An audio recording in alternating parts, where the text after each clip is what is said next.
All right, I've run out of patience. On to ruse!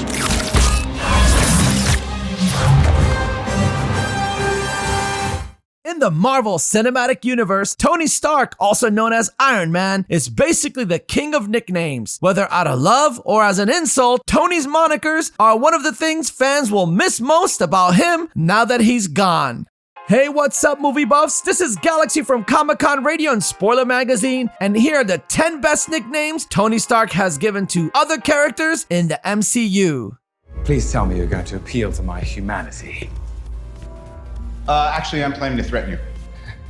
Number 10 on the list is the mischievous Loki. The is he, isn't he antagonist of the MCU is famous for his long jet black hair, which is why Tony Stark refers to him as Rock of Ages. In the first Avengers film, What, Rock of Ages giving up so easily? in honor of the hit Broadway musical of the same name, which celebrates 80s hair metal culture. However, I don't think Tony meant it as a compliment. You have no idea what you're dealing with. Shakespeare in the Park? At number 9, there are only a handful of nicknames that have made an encore appearance throughout the MCU. In Avengers, their first movie together, Tony Stark refers to Thor as Point Break. No hard feelings, Point Break. You got a mean swing.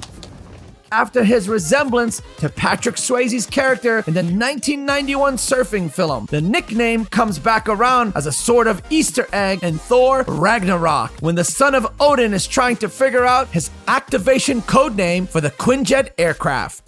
Point Break. Welcome, Point Break. And you've won. Congratulations. Fair game. Good sport.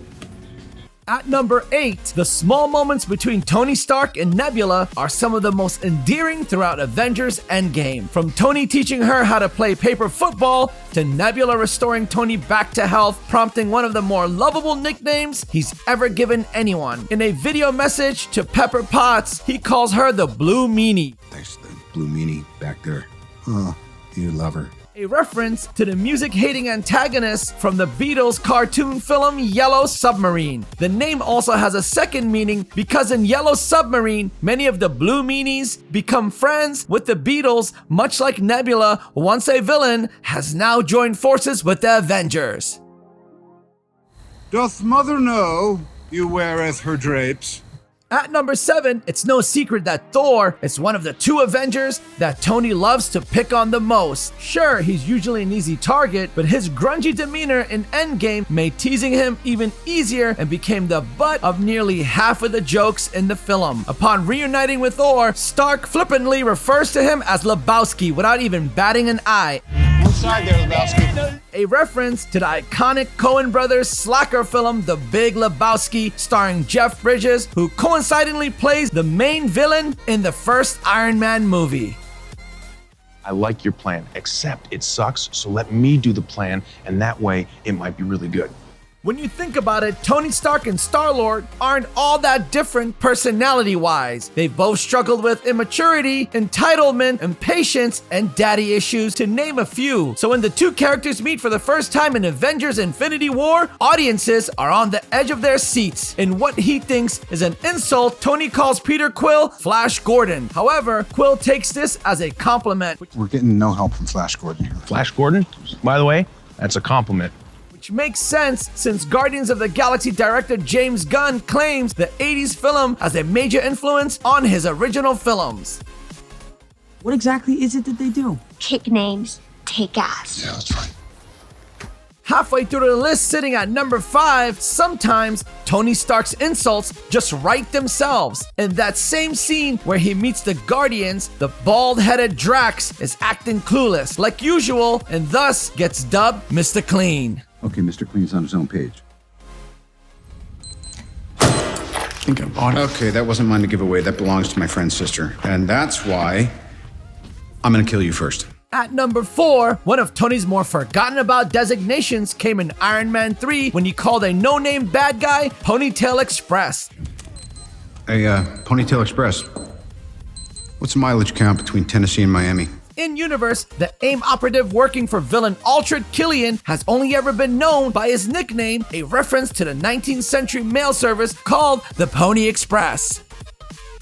flip the screen, and then we can get started. I'm not a tech genius like you. Just trust me. Get down here. Flip the screen, then I can see what they're doing. I don't know how to flip the screen.